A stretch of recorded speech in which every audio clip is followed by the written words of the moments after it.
Take out unit and collecting plates. Remove tapes. Remove back shroud. Take out plastic foam with ionization frame in. Take out ionization frame. Install ionization frame. Install collecting plates. Install back shroud. Remove tape on detector chamber. Take out detector. Press power switch button on detector. Press function button.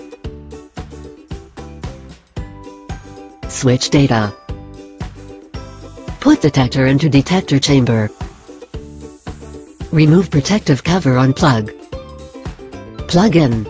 Press operation button to turn air purifier on in auto mode. Press operation button to switch wind speed.